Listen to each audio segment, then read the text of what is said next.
야고보서 1장 1절부터 11절입니다. 야고보서 1장 1절부터 11절 제가 여러분들을 위해서 읽어드리겠습니다. 하나님의 말씀을 들으십시오. 하나님과 주 예수 그리스도의 종 야고보는 흩어져 있는 12지파에게 문안하노라. 내 형제들아, 너희가 여러 가지 시험을 당하거든 온전히 기쁘게 여기라. 이는 너희 믿음의 시련이 인내를 만들어내는 줄 너희가 알미라. 인내를 온전히 이루라. 이는 너희로 온전하고 구비하여 조금도 부족함이 없게 하려 함이라. 너희 중에 누구든지 지혜가 부족하거든 모든 사람에게 후히 주시고 꾸짖지 아니하시는 하나님께 구하라. 그래야만 주시리라. 오직 믿음으로 구하고 조금도 의심하지 말라. 의심하는 자는 마치 바람에 밀려 요동하는 바닷물결 같으니 이런 사람은 무엇인지 주께 얻기를 생각하지 말라.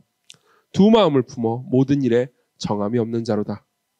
낮은 형제는 자기의 높음을 자랑하고 부한 형제는 자기의 낮아짐을 자랑할지니 이는 그가 풀의 꽃과 같이 지나감이라. 해가 돋고 뜨거운 바람이 불어 풀을 말리면 꽃이 떨어져 그 모양의 아름다움이 없어지나니 부한 자도 그 행하는 일에 이와 같이 쇠잔하리라. 아멘. 네, 오늘부터 야고보서를 이제 설교를 하려고 합니다. 야고보서는 야고보가 쓴 책입니다. 근데 성경에 보면 야고보가 되게 많이 나와요. 4명의 야고보가 나오거든요. 다 일일이 설명하지는 않겠습니다. 근데 이제 그 중에 누구냐면 예수님의 동생 야고보입니다.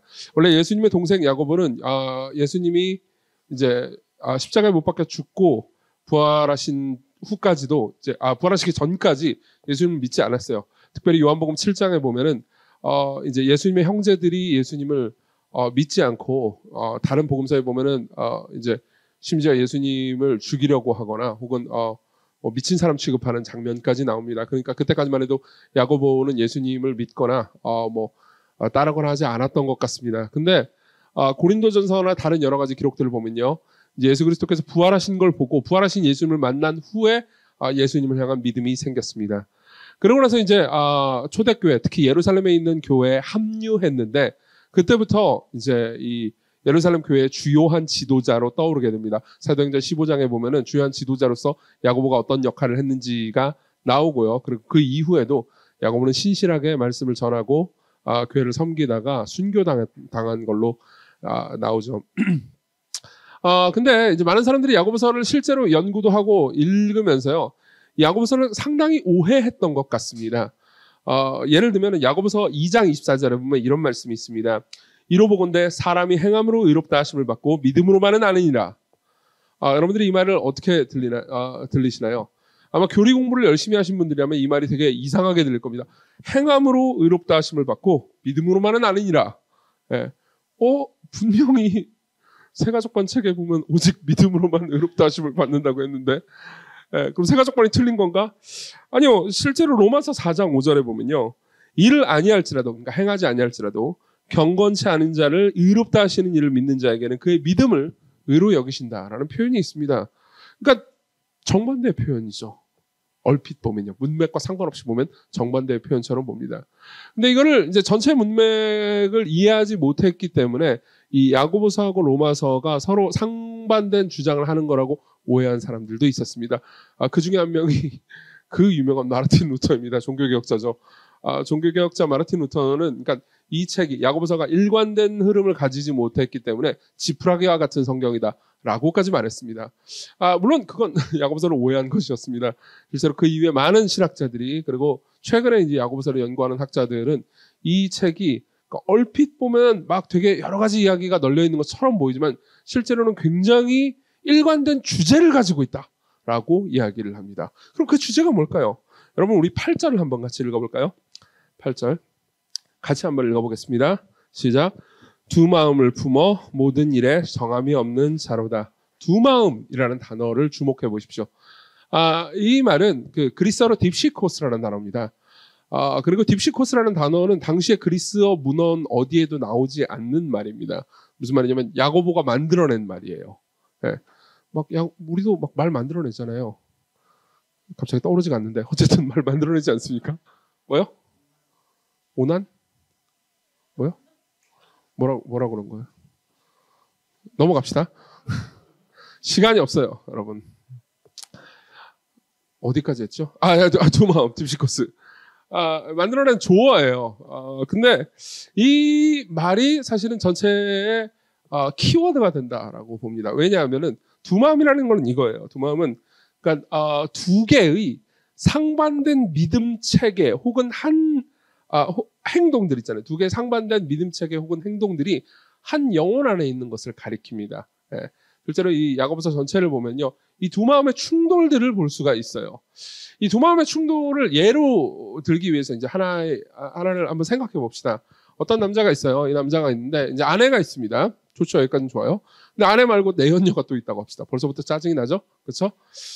도덕적으로 비난받을 만한 행동 하나를 제가 이제 갖고 온 겁니다. 그럼 이 사람 마음 안에는 두 마음이 있을 수밖에 없습니다. 이 사람은요, 집에 가면 자기 아내한테 당신만을 사랑해요 라고 말하고요, 그리고 내연녀를 만나도 당신만을 사랑해요 라고 말합니다. 자, 보세요. 이거 한번 상상해 봅시다. 두 문장은 각 상황에서 진실일까요?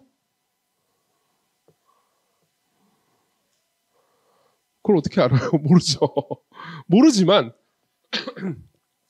목회를 오래 하다 보면은 별의별 사람들을 다 상담하게 되거든요.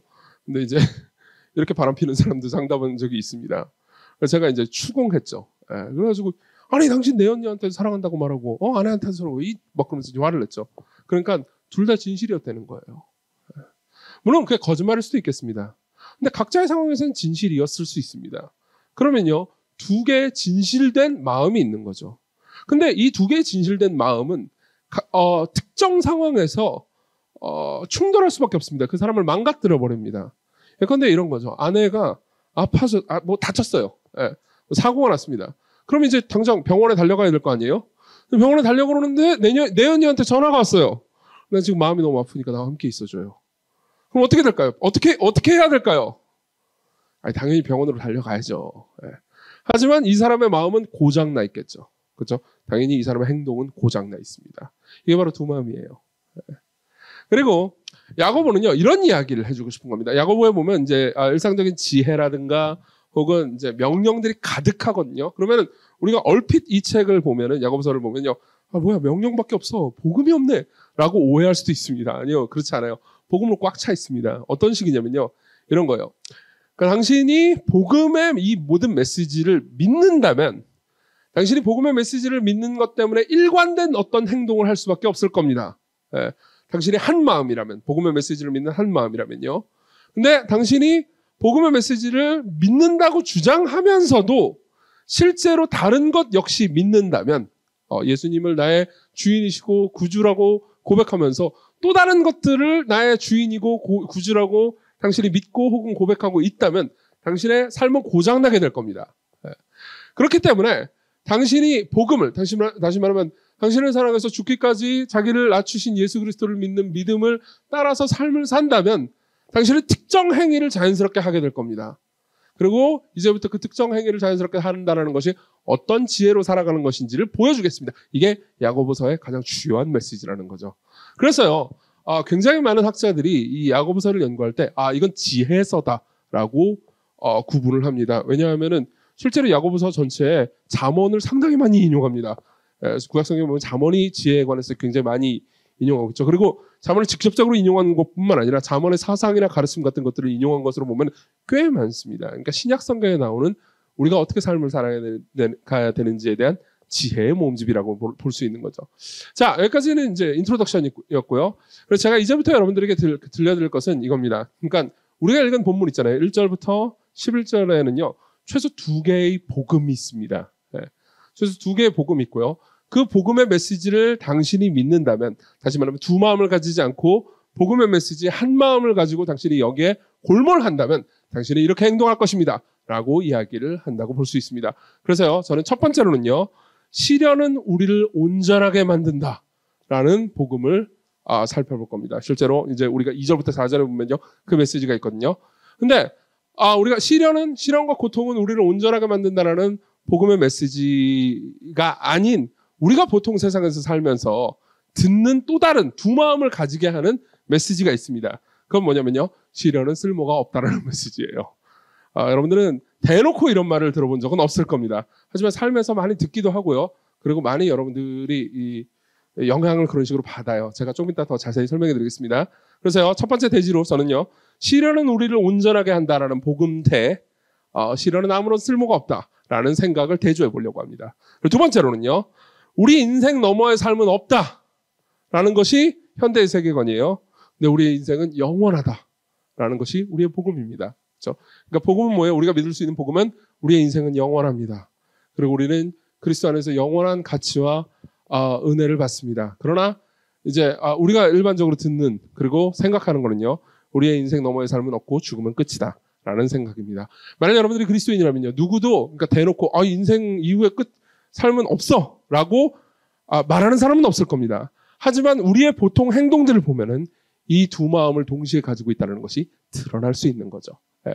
그래서요, 그런 두 가지 이야기를 한번 살펴보고 그 다음에 우리가 적용할 수 있는 것 한두 가지를 좀 보도록 하겠습니다. 먼저 시련은 우리를 온전하게 만든다라는 복음태, 시련은 쓸모가 없다라는 생각을 한번 대조해 봅시다.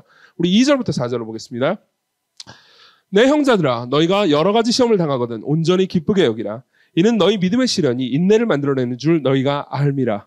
인내를 온전히 이루라. 이는 너희를 온전하고 구비하여 조금도 부족함이 없게 하려 함이라. 지금 야고보는 이런 이야기를 하고 싶습니다. 그러니까 우리가 삶에서 시험과 시련을 당하잖아요. 그럼 우리는요, 결국 그 시험과 시련을 인내하는 과정 중에서 수많은 것들을 배우고 준비됩니다. 온전하고 준비돼요. 그래서 조금도 부족함이 없게 됩니다. 나중에 이제 우리가 하나씩 볼 수 있겠지만요, 부족함이 없는 상태, 온전한 상태는요, 예수 그리스도를 닮은 상태라고 우리가 생각을 할 수가 있습니다. 근데 보세요.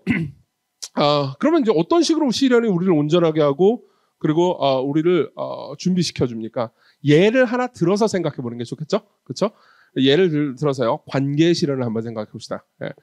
우리 삶에서 제일 힘든 것 중에 하나가 사실은 관계의 시련이잖아요. 관계에서 어려움을 겪거나 사귀는 사이에서 헤어지거나 사랑하는 사람이 죽거나 혹은 뭐 그거 아니더라도 보통은 이제 많은 사람들이 겪는 게 관계 가운데서 갈등이죠. 예.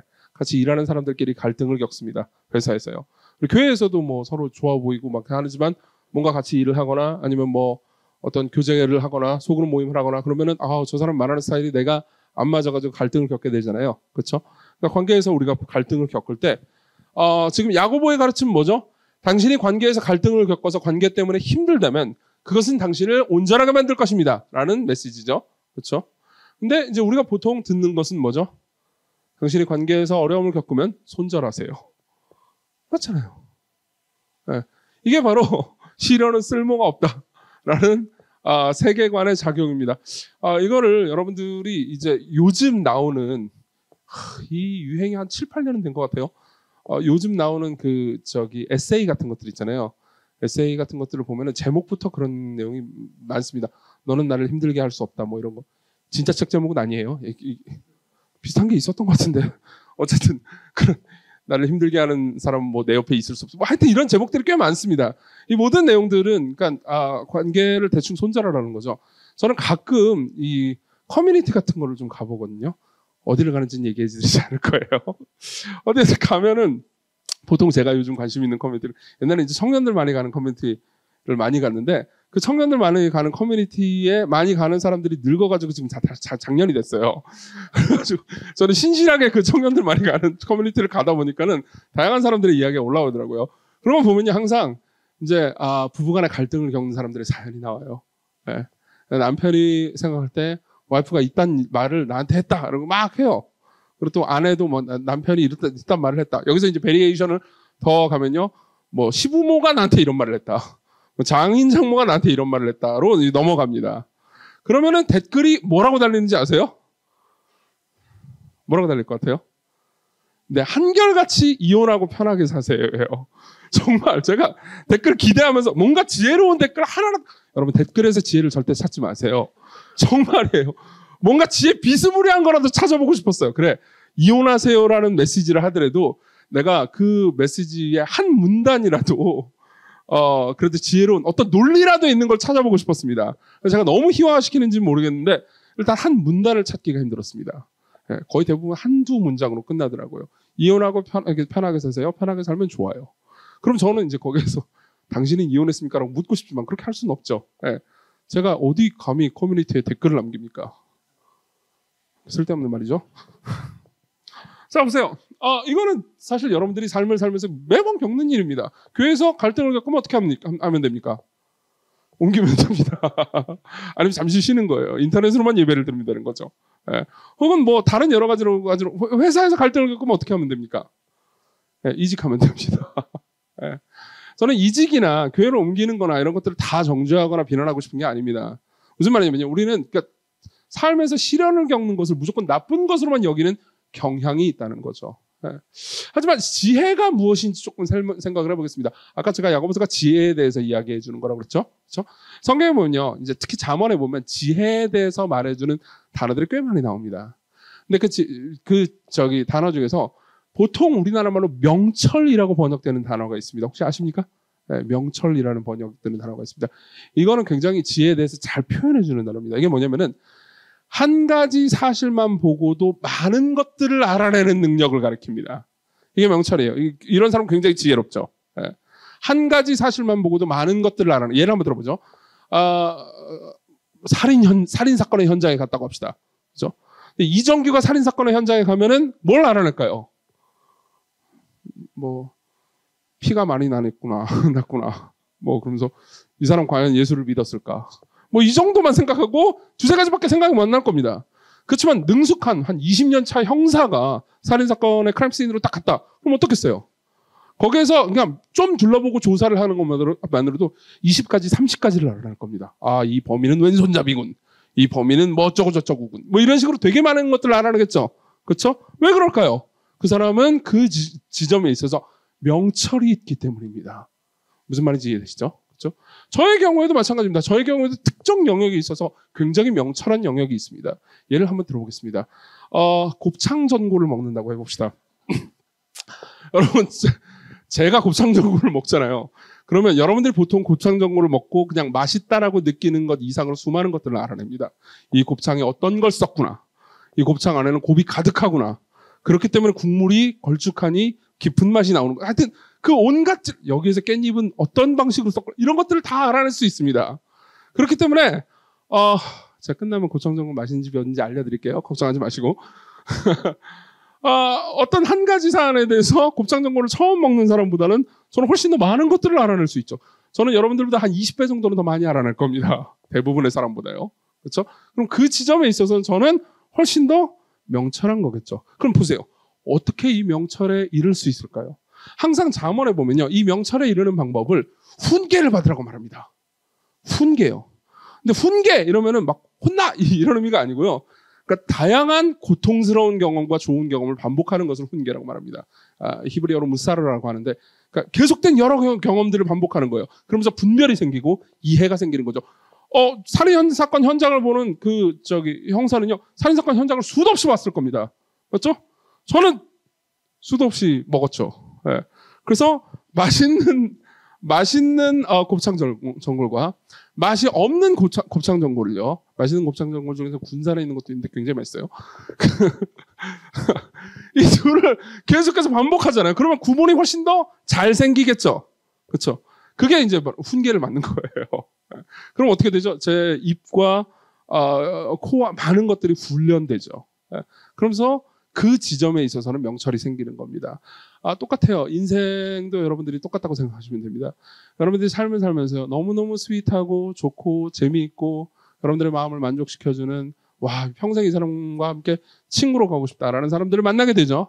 그러면 여러분들은 관계의 단맛을 아는 겁니다. 여러분들은 도무지 말이 되지 않고 맞지 않고 이해되지 않고 그리고 내가 뭐라고 말하면 무조건 아라고 듣는 이상한 사람들을 만나게 됩니다. 그렇죠? 그럼 여러분들은 관계의 쓴맛을 보게 되는 거죠. 관계의 쓴맛과 관계의 단맛을 계속해서 반복하면서요. 우리는요.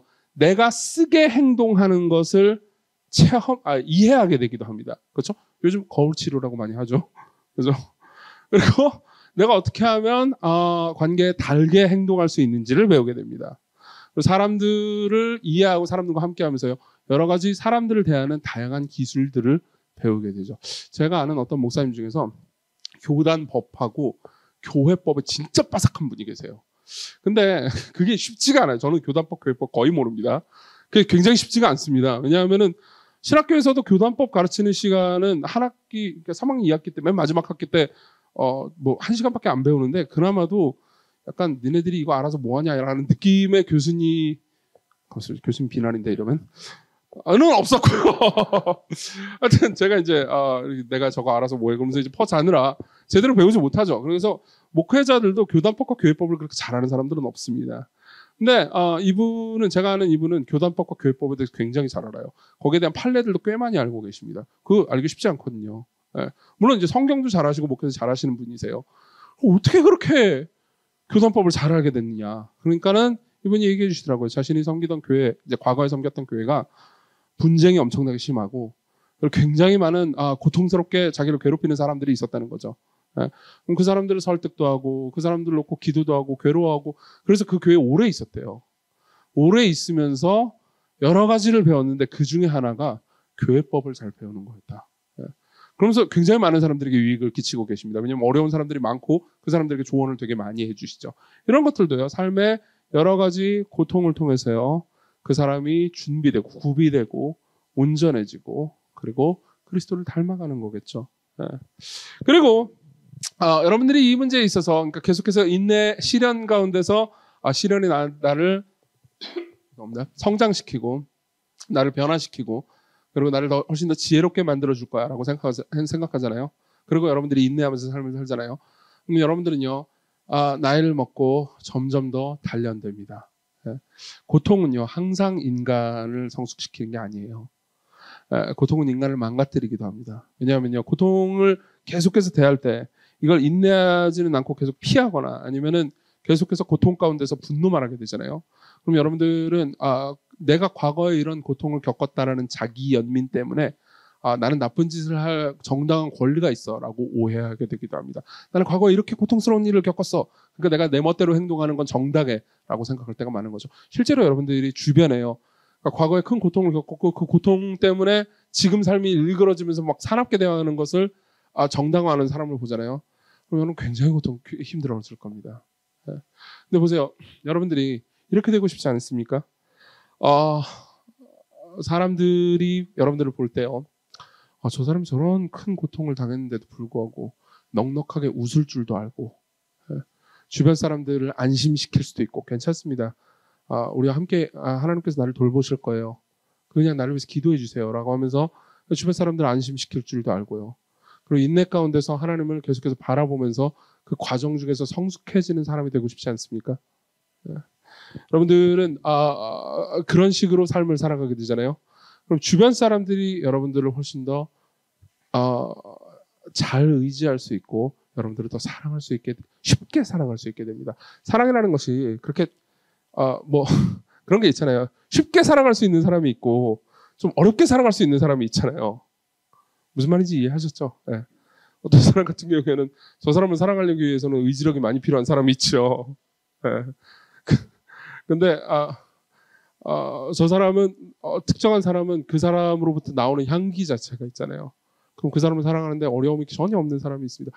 옛날에 제가 이 얘기는 너무 그때 처음 이 얘기를 들었을 때 와닿아가지고 꼭 기억하는 건데요. 이제 한국교회 홍정길 목사님이라는 분이 계십니다. 지금 은퇴하시고 오래 되셨어요. 그분이 뭐 여러 가지로 좋은 목회적인 열매를 많이 맺으셨죠. 이제 그 반포에 있는 남서울교회라는 교회를 창립하시고 그 이후에 이제 남서울 은혜교회라는 교회를 또 창립하셔가지고 이제 굉장히 많은 열매를 맺은 목사님입니다.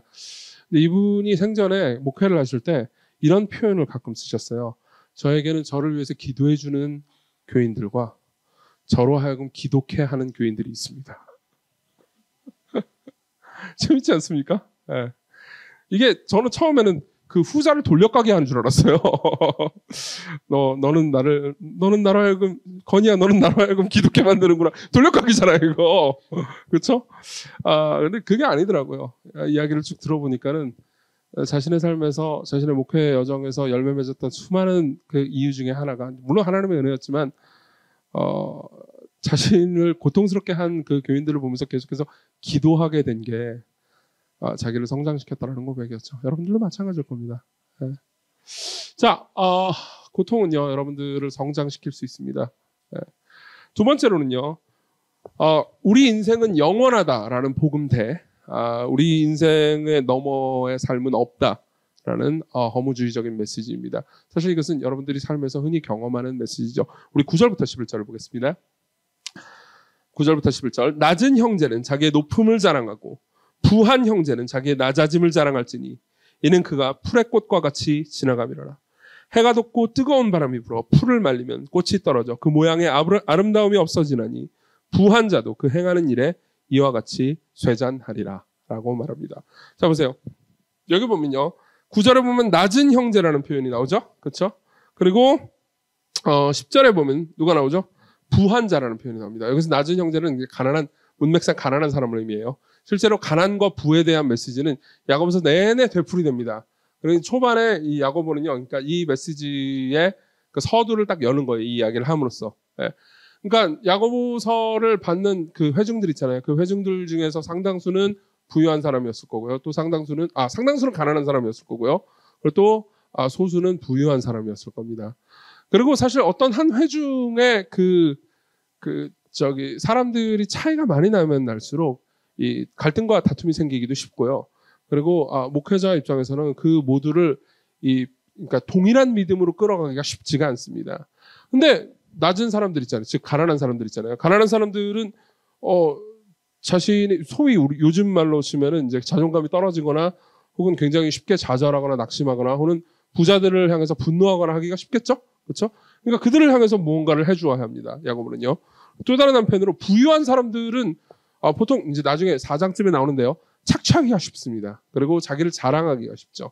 그렇죠? 그래서 이들 모두 부유한 사람과 가난한 사람 모두에게 동일한 메시지를 전하고 싶어요. 어떤 메시지입니까?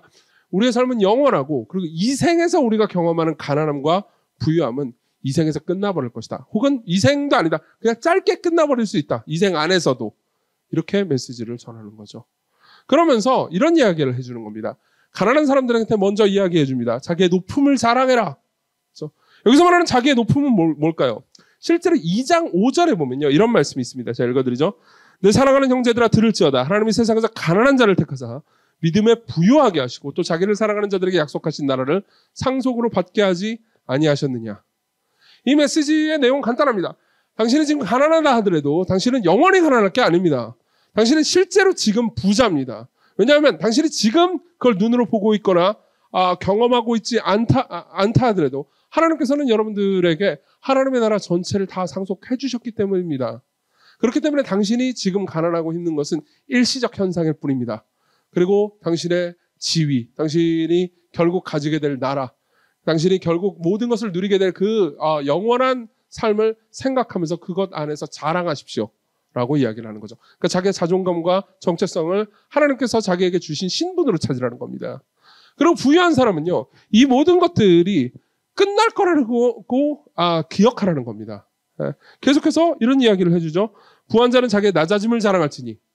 그러니까 부유하게 많잖아요. 뭐 재산이 막 수백억이에요. 그럼 이제 말하는 거죠. 뭘 자랑하냐면 내가 재산이 수백억이지만 이 모든 게 끝날 겁니다. 라고 말하는 거죠. 예. 내가 죽음과 동시에 끝날 겁니다. 끝나기 전에 미리 다 쓰겠습니다. 가난한 사람들한테. 이렇게 말하라는 겁니다. 실제로 그 이야기가 이제 나중에 나옵니다. 예. 그러면서 그 모든 것들이 부유함이 풀의 꽃과 같이 지나갑니다. 해가 돋고 뜨거운 바람이 불어서 풀이 말리면 꽃이 떨어져 그 모양의 아름다움이 없어지는 거죠. 이것은 꼭 경제적인 부유함에만 적용될 게 아닙니다. 예. 여러분들이 예컨대 외모에도 적용할 수 있습니다. 여러분들이 이제 외모가 다 예쁘시죠? 아름다우시고 멋있고. 다른 의미 없어요. 지금 기침이 나왔을 뿐이에요. 다른 의미 전혀 없습니다. 뭘 너무해. 아유, 60살 먹어봐야 다 똑같아요. 네, 다 똑같아요. 저도 날씬했던 적이 있었어요. 어이가 없습니까? 자, 이걸 이런 식으로 한번 생각을 해보자고요. 이 모든 메시지의 핵심은, 그러니까 우리가 보통 이제 가난한 사람들은 뭐 그때는 더 심했겠죠. 별로 인정받지 못하잖아요, 그죠? 그리고 부유한 사람들은 당시에 뭐 스스로도 자랑하고 인정을 많이 받았다는 겁니다. 근데 우리가 보통 세상에서 살아가는 삶에서 인정받는 거에 굉장히 열심을 내잖아요. 더 똑똑하면 더 인정을 받으니까는 뭐 공부도 많이 하려고 하고 성취를 많이 하려고 하잖아요. 근데 그 인정이 우리가 생각할 때 그 인정이 끝날 어느 날이 있다는 것을 계속해서 기억하라는 거죠. 우리가 생각하는 인정이 끝날 날이 올 것이다. 예를 한번 들어보겠습니다. 저는 이제 뭐 명품 같은 걸 한번 예를 한번 들어보죠. 제가 최근도 한 몇 년 전인가 1년 전인가 2년 전인가 알게 된 건데요. 특정 명품 가방 중에서는 가방이 1,000만 원이 넘는 게 있다는 것을 알게 됐어요. 예. 뭐 루이비통 뭐 이런 거는 뭐 좀 약간 큰 사이즈 큰 거는 1,000만 원 넘는데서요. 맞죠? 아, 모르시는군요. 아, 이렇게 검소한 사람들. 그래서 몰랐는데 그 세 개가 있더라고요. 예. 세 개가 있는데 그래서 뭐 루이비통이니 뭐니 뭐 샤넬이니 이런 가방을 1,000만 원 넘는 가방을 거봐요. 진짜 기침이었어요 아까. 1,000만 원 넘는 가방을 가지고 멋있게 꾸미고 제 앞에 온들 인정받을 수 없잖아요. 그렇죠? 예.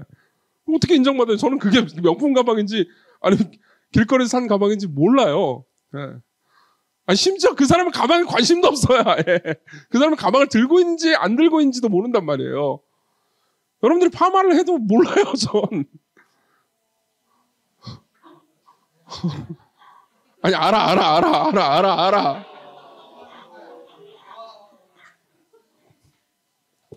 오늘 분위기 왜 이래? 아, 진짜 모른단 말이에요. 그 모르는 사람한테 물론 이제 여러분들은 제 인정 받고 싶지는 않겠지. 그렇지만 전혀 모르는 사람들 사이에서 가봤자 뭐 전혀 필요 없잖아요. 그렇죠? 여러분들이 한 100명한테 인정받으면 좋겠죠? 근데 그 100명 전체가 명품백을 아무도 몰라요. 1,000명이 명품백을 아무도 몰라요. 10,000명, 10만 명, 1,000만 명 이런 식으로 간다고 해봅시다. 그럼요, 내가 1,000만 원짜리 백을 들고 있는 게 무슨 의미겠어요? 진짜 시간 낭비고 돈 낭비라고 생각할 거 아니에요? 그죠? 마찬가지예요. 지금 우리가 세상에서 살면서 이거는 인정받는 거야. 뭐 좋은 학벌, 인정받는 거라고 보통 생각하죠. 그렇죠? 멋있는 외모, 혹은 많은 돈 이런 것들이 모든 게 재편될 것이다라고 말하는 겁니다. 그리고 굉장히 그것이 아름다워 보인다 하더라도요. 그냥 풀의 꽃과 같이 지날 것이다. 라고 말씀하시는 거죠. 꽃에 대해서 제가 최근에 들은 이야기 중에서 굉장히 인상적인 이야기 하나만 들려드릴게요.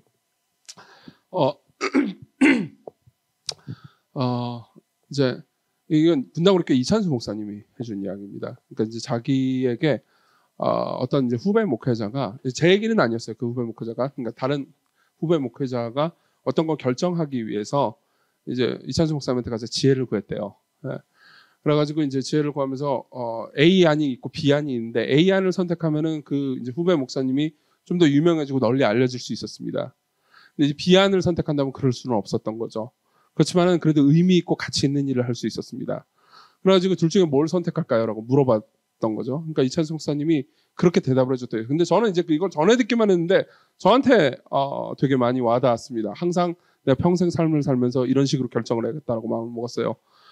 꽃을 피우려고 하지 말고 열매를 맺으라고. 네. 꽃을 피우려고 하지 말고 열매를 맺으라고. 생각보세요. 꽃을 피우면 예쁘고 아름답죠. 그렇지만 보통 꽃을 열매 맺는 어떤 나무 같은 경우에는 꽃잎이 나잖아요. 그럼 따버립니다. 네. 왜 그럴까요? 쓸데없이 그게 양분을 먹어버리잖아요. 그렇죠? 근데 열매로 갈 양분을 그거 먹어버리기 때문에 열매로 풍성하고 충실한 열매가 나오려면요. 때로는 꽃을 따버리거나 없애버려야 됩니다. 그렇죠? 네. 그건 왜 그럴까요? 결국은 이제 하나님께서 우리를 보실 때 열매를 보신다고 말씀하셨기 때문이겠죠. 저는 이게 꽤 와닿았습니다. 그리고 모르겠어요. 앞으로 제가 내리는 모든 선택들이 다 그런 선택이 될지는 모르겠으나 저도 지혜롭지 못하고 어리석은 선택들을 계속해서 하게 되겠죠. 하지만 계속해서 내 삶에서 앞으로 내리는 모든 선택들이 이것을 향해야겠다라는 생각이 들었습니다. 여러분들은 어떠신가요? 여러분들의 삶에서요. 그러니까 보통 오는 시련들은 여러분들이 뭐라고 해야 될까요? 가난함 그리고 부유함 이 가운데서 가난함 쪽에 처했기 때문에 겪는 시련입니다. 혹은 못남 속에 처했기 때문에 겪는 시련들이겠죠. 그렇죠? 그리고 약함 쪽에 처했기 때문에 겪는 시련들일 겁니다. 그리고 보통 이런 것들 가운데서는요. 자신의 영혼, 자신의 자존감, 자신의 가치를 잃어버리기가 쉽습니다. 근데 그 가운데서 시련을 대하는 올바른 지혜는 뭡니까? 영원한 걸 바라보라는 거죠. 예. 영원한 걸 바라보라는 겁니다. 내가 관계 가운데서 어려움을 겪습니다. 근데 그 사람과의 관계 가운데서 인내하면서 계속 그 사람을 세워주기로 한다고 합시다. 내가 결혼 생활을 하는데 결혼 생활이 너무 힘들어요. 그리고 그것 때문에 괴로울 때 인내 가운데서 계속 대화하면서 그 사람과 함께 삶을 살아간다고 합시다. 그럼 뭐 결국 아무도 보지 않고 이렇게 하면 나만 고생 아니야 라고 생각할 수 있겠지만요. 이 모든 고통은 결국 지나갈 거고요. 우리는 진정으로 마음이 결국 통하게 될 거고요. 그리고 그 가운데서 나는 아름다워지고 성장하고 열매를 맺게 될 겁니다. 자, 지금 우리가 경험하는 모든 삶이 그냥 끝이 아니고요. 거기에는 영원한 삶이 있고 완전히 다른 수준의 삶이 있습니다. 그리고 그 다른 수준의 삶에서요. 명품백은 그렇게까지 인정받지 못할 겁니다. 아무리 인정도 받지 못할 겁니다. 오히려 우리의 삶에서 예수 그리스도 닮은 모습만이 인정받게 될 거예요. 생각해보세요. 천국은요. 천국은 여러분들이 그리스도 닮은 모습과 모양을 나타낼 때요. 가장 인정받는 곳일 겁니다.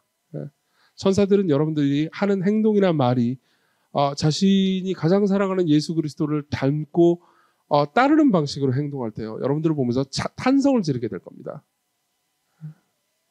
그리고 여러분들은 한번 스스로 한번 생각해 보십시오. 그럼 야고보가 여러분들에게 전해주는 건 이겁니다. 당신이 계속해서 예수 그리스도를 당신이 계속해서 인내를 참을 고난을 이렇게 오늘 말이 안 되죠. 고난과 시련을 참을 때 당신이 이 세상이 전부라고 생각하지 않고 영원한 세상을 바라볼 때 당신은 고난을 견디시고 영원한 승리를 바라보신 당신의 구주를 닮게 될 겁니다. 라고 말하는 겁니다. 간단하게 적용을 해보겠습니다. 두 가지 적용을 하겠습니다. 첫째는 이겁니다. 2절을 보죠. 첫째는 2절에 답이 나옵니다. 우리 2절 같이 한번 읽어볼까요? 시작.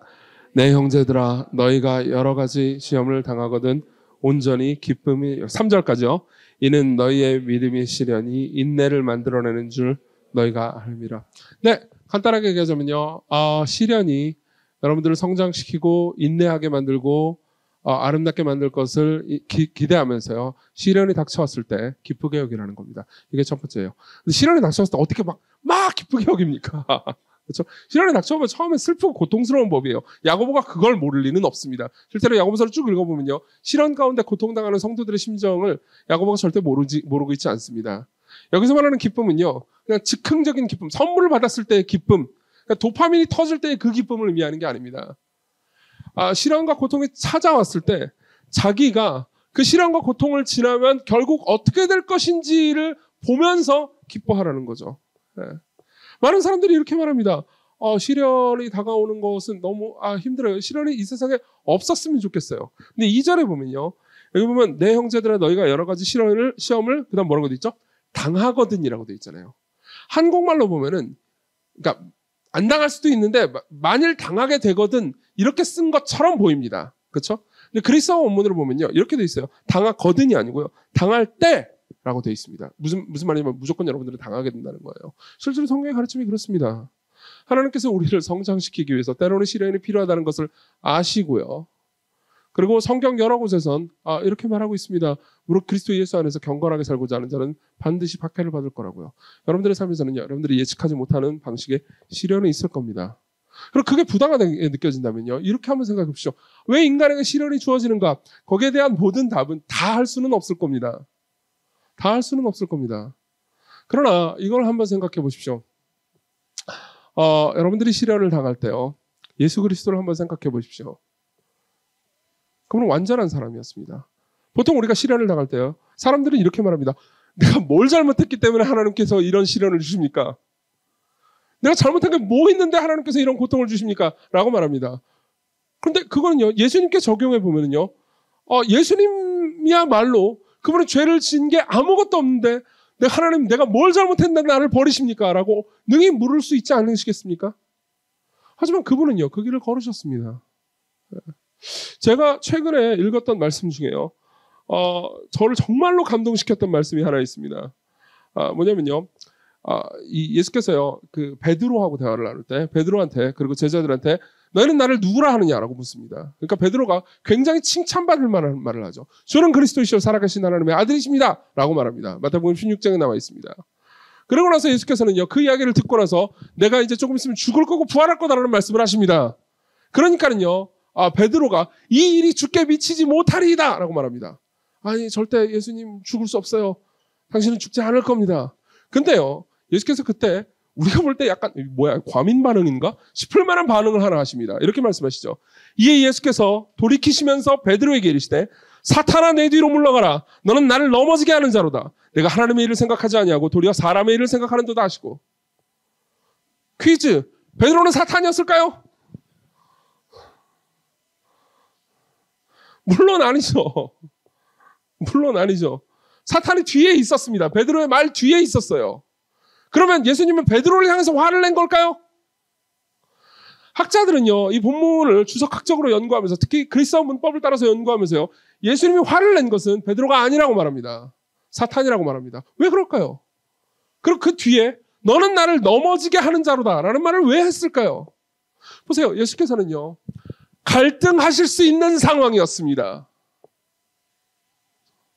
그분은 잘못한 게 없습니다. 그렇죠? 우린 보통 생각하잖아요. 잘못한 게 없으면 고통을 당하지 말아야지. 근데 생각해보세요. 그분이야말로 잘못한 게 전혀 없었으니까 당연히 고통을 당하지 마셨어야 하는 분이죠.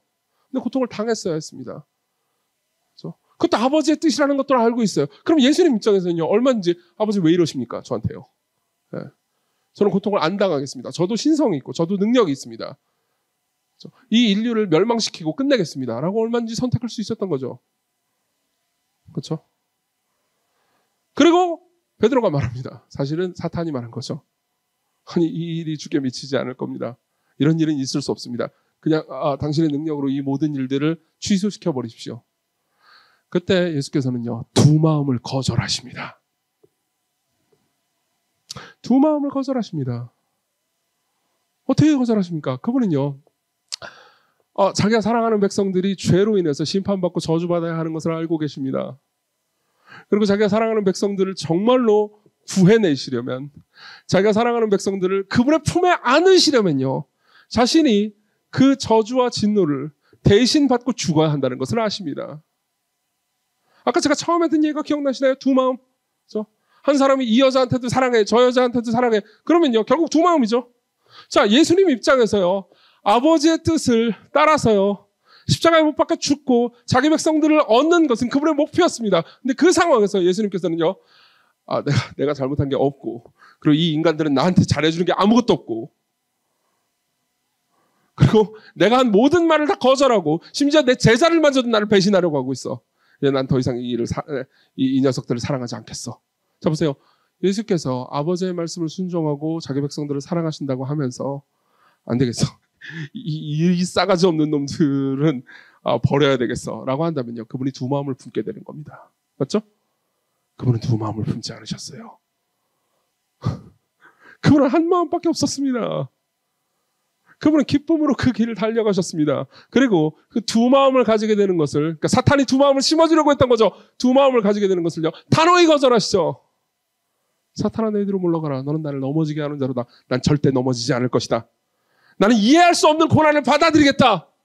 나는 이해할 수 없는 고난을 넘어서 내 백성들을 내가 껴안겠다. 그들을 향한 사랑을, 그들을 향한 한 마음을, 내 아버지께서 내게 명령하시는 것을 향한 사랑의 한 마음을 나는 절대로 잃어버리지 않겠다. 그게 그분의 한 마음이었습니다. 그리고요, 여러분들이 고난 가운데서 계속해서 그분을 바라보게 되잖아요. 그럼 여러분들도 한 마음을 가지게 됩니다. 예를 하나 들어드리죠.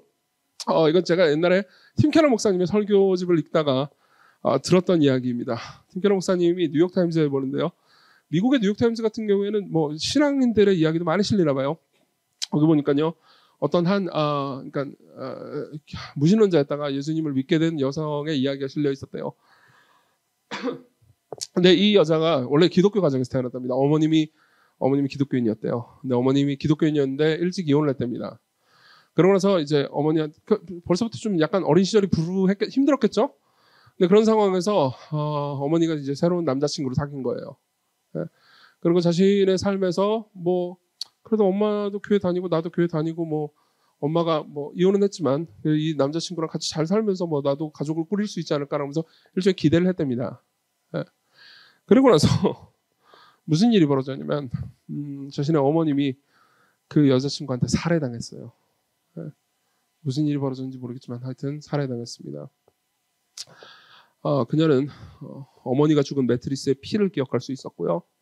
어머니가 죽은 벽에 피 묻은 손자국도 기억할 수 있었답니다. 그리고 몇 년 동안이나 수년 동안이나 아주 오랫동안 그녀는요, 내가 이 일을 어떻게 받아들이고 어떻게 이해해야 되는가 라는 생각을 하면서 결국 하나님이 살아계시다면 왜 나한테 이런 고통을 떠안게 하시는가 때문에 그녀는 기독교 신앙을 버렸습니다. 기독교 신앙을 버리면서 삶을 살다가 어떻게 하다 보니까 대학에 들어가게 됐는데요. 거기서 이제 기독교 신앙에 관한 과목을 들었대요. 예. 그다지 그렇게 호의적인 과목도 아니었답니다. 그러니까 뭐 목사님이 나와가지고 예수님을 믿으십시오 이게 아니고요. 기독교는 뭐 이런 겁니다라고 말하는 아주 건조한 과목을 들었대요. 그리고 어느 날 그녀는 기독교 교리와 십자가에 대해서 이야기하는 수업을 듣다가 갑자기 이런 생각이 들었답니다. 제가 그 기사의 일부분을 읽어드리겠습니다. 예수님이 우리를 위해서만 고난을 당하신 것이 아니라는 사실을 갑자기 깨달았다. 그분은 우리와 함께 고난을 받으셨다.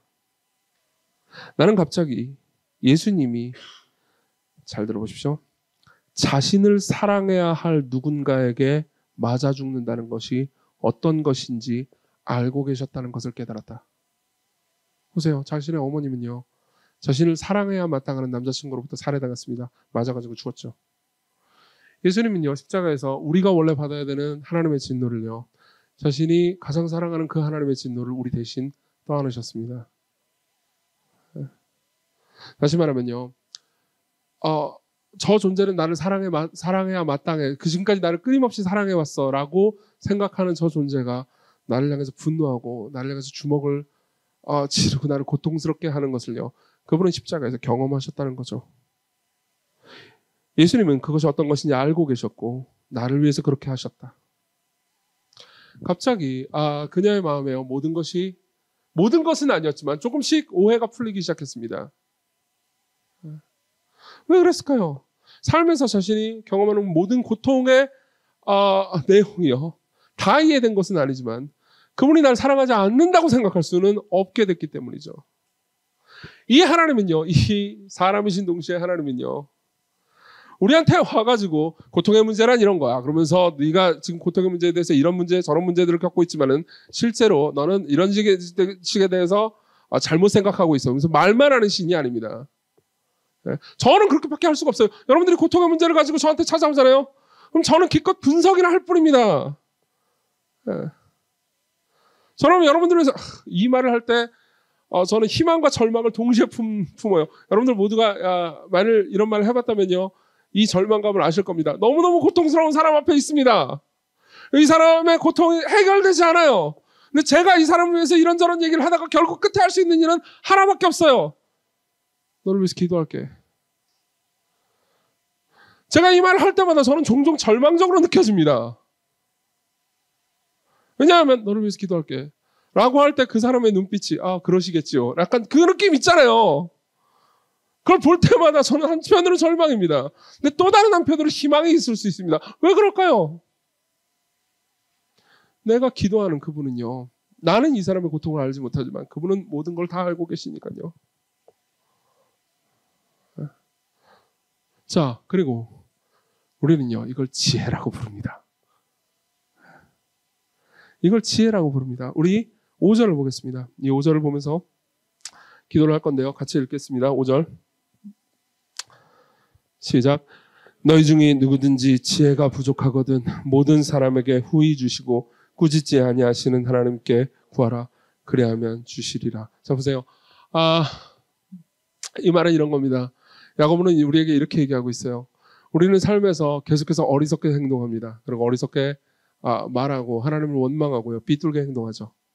근데 그때마다 야고보는요, 그래, 네가 어리석게 행동하고 또 죄를 짓고 바보같이 생각하고 하나님을 원망하는 그런 삶을 반복했다 하더라도 다시 하나님께 나아가서 지혜를 구해라. 여기서 말하는 지혜는 뭔가요? 십자가를 바라보는 겁니다. 복음을 기억하는 거예요. 야고보가 생각하기에 사람들은 복음을 기억하지 않습니다. 복음을 믿는다고 하면서도 이 세상이 그냥 죽음을 없어버릴 것처럼 생각하고, 복음을 믿는다고 하면서도 우리가 경험하는 시련이 아무 쓸모가 없는 것처럼 생각합니다. 아니요, 그렇지 않아요. 십자가를 보면요, 그분이 경험했던 모든 고통은 쓸모가 있었고 우리가 구원받았죠. 그리고 그분은 자기의 신분을 얻게 됐습니다. 그리고 그분이 부활로 성취한 삶은 영원합니다. 지금 야고보는 우리에게 이렇게 얘기하고 있는 겁니다. 그분은 살아계시다. 그분은 모든 걸 통치하고 계시다. 그분은 여러분들을 사랑하고 있다. 너희들을 사랑하고 있으니 그분을 신뢰하고, 이 지혜를, 그분이 너희들을 사랑하고 있다는 이 지혜를 계속해서 구하라. 그러면 너희들이 죄를 짓고 또 왔어도 그분은 꾸짖지 않으실 거다. 보세요. 여러분들 계속해서 돈 빌리고 간다 그러고 안 갚고 또 와가지고 돈 빌리고 간다 그러고 안 갚고, 그런 사람 보면 여러분들 어떻게 하죠? 꾸짖잖아요. 손절하잖아요. 그죠? 근데 그분은 그렇게 하지 않으십니다. 그분이 여러분들을 계속 돌보십니다. 여러분들에게 계속 지혜를 주실 거예요. 우리 같이 찬양 한 곡 부릅시다.